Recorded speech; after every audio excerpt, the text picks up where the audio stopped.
Louis Vuitton is one of the oldest and most recognizable luxury brands, with a valuation of over $100 billion, making it the richest luxury brand in the world.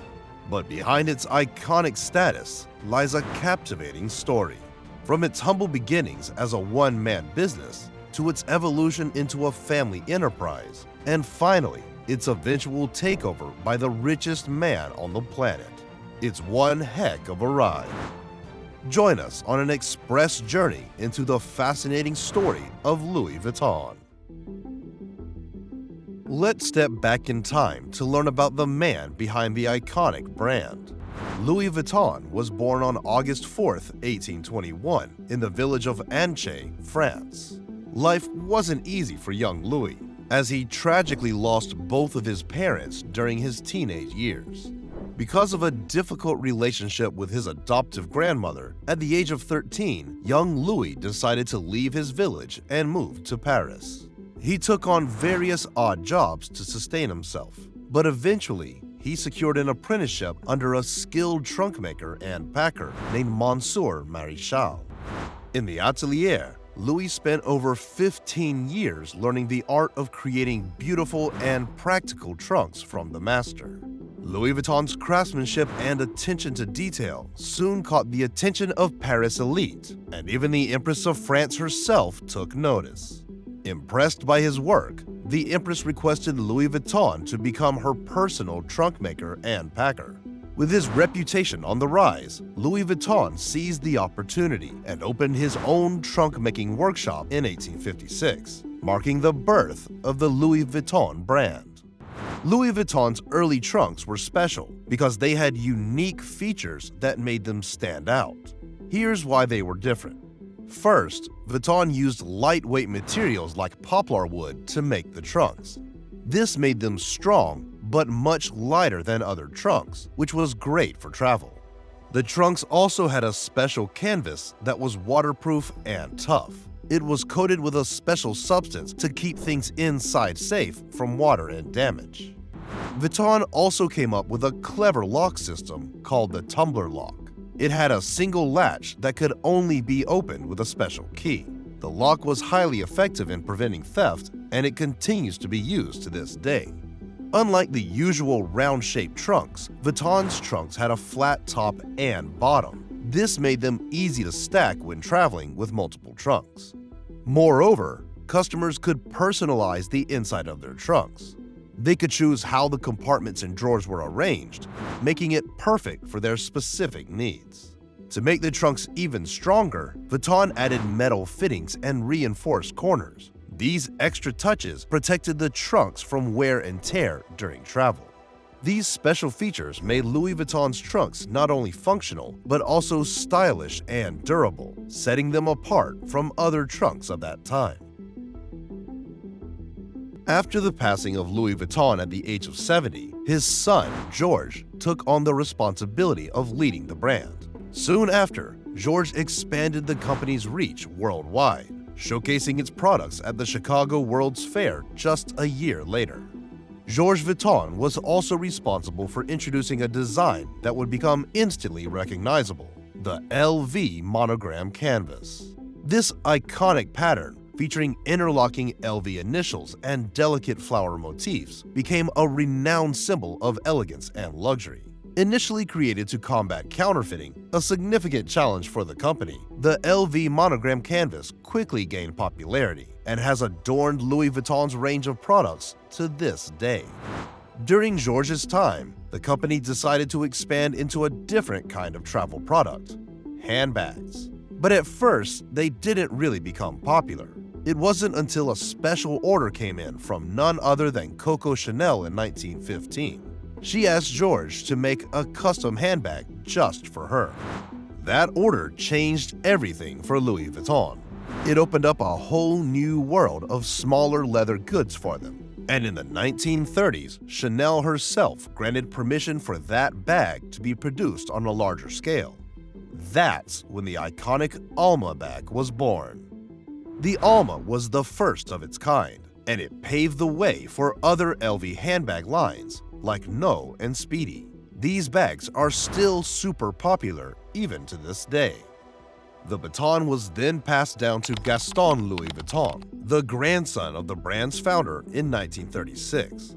Gaston assumed leadership during a period of significant growth and transformation for Louis Vuitton. Notable innovations and patents emerged during Gaston's era. One such innovation was the introduction of the S-Lock, a distinctive and secure locking system that added an extra layer of protection to the brand's trunks and luggage. Additionally, Louis Vuitton began exploring the use of lightweight materials without compromising durability. Gaston also focused on the development of innovative closures and mechanisms that ensured easy access to belongings while maintaining the brand's signature elegance. However, the outbreak of World War II soon disrupted the company's operations. As Paris fell under Germany's occupation, Louis Vuitton had to adapt to the challenging wartime conditions. It is important to acknowledge that during this period, the company's association with the Nazi regime cast a shadow on its history. It has been revealed that Louis Vuitton set up a factory dedicated to producing artifacts glorifying the Nazi regime, including more than 2,500 busts of Marshal Pétain, the Nazi-backed leader in France. This involvement with the Nazi regime has been a blemish on the company's reputation and has only recently come to light through the research of Stephanie Bombacini. The family business continued to thrive, and at this time the leadership fell to Henri Rassamier, Gaston Vuitton's son-in-law, in 1977. Under Henry's guidance, Louis Vuitton expanded further and sponsored various events, including a yacht race, the Louis Vuitton Cup. The company also expanded its presence in the Asian market by opening new stores in Japan and South Korea. During Henry's time, the company became public, which paved the way for the creation of the Louis Vuitton Group conglomerate. However, something unexpected was about to happen. In 1987, an important merger happened that would change the future of the luxury industry. Two famous companies, Moet Hennessy, known for champagne and cognac, and the Louis Vuitton Group, decided to come together and create a new luxury group called LVMH. After the merger, the newly formed LVMH wanted to strengthen itself and attract investors. That's when Bernard Arnault, a French businessman, entered the picture. In 1988, the CEO of Louis Vuitton, Henri Rassamier, and other shareholders approached Arnault, asking him to get involved and invest in the company. However, things weren't all smooth sailing after the merger. Disagreements and different ideas about strategy started to emerge.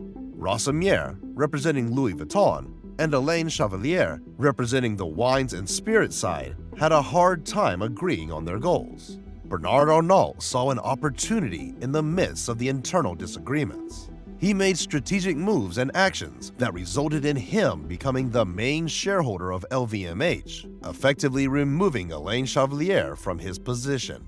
Henri Rassamier later tried to challenge Arnault's takeover bid, but his efforts didn't succeed. On May 16, 1989, the court ruled that everything was done properly, confirming Arnault's takeover bid. Rassamier was eventually also removed from the company, solidifying Arnault as the sole leader of the conglomerate. At first, when Bernard Arnault took over, the company seemed to be stuck in a stagnant phase, but Arnault had a clear vision in mind: to breathe new life into Louis Vuitton and propel it toward a future of growth and success. Under the leadership of the new president, Yves Carcel, exciting changes were underway. In 1997, Louis Vuitton appointed Marc Jacobs as its artistic director, a move that further propelled the brand's evolution. In March of the following year, Jacobs introduced the company's first pret-a-porter line of clothing for both men and women. This marked a significant milestone for Louis Vuitton, expanding beyond accessories to other fashion-forward apparel. One of the key strategies implemented to propel the brand was the invitation extended to renowned designers to collaborate with the brand. These collaborations proved to be highly effective in revitalizing Louis Vuitton. Designers like Stefan Sprouse, Takashi Murakami, and Yayoi Kusama brought their unique artistic perspectives to the line. To this day, the company continues to innovate to stay relevant in an ever-changing luxury market while also shaping the market itself. In its current form, Louis Vuitton has evolved significantly from its origins as a family business. Today, the company is under the ownership of Bernard Arnault and his small dynasty as part of the LVMH conglomerate. If you're interested in learning more about other brand stories, be sure to subscribe to our channel. We have many exciting videos coming your way. Thank you for watching, and we'll see you in the next video.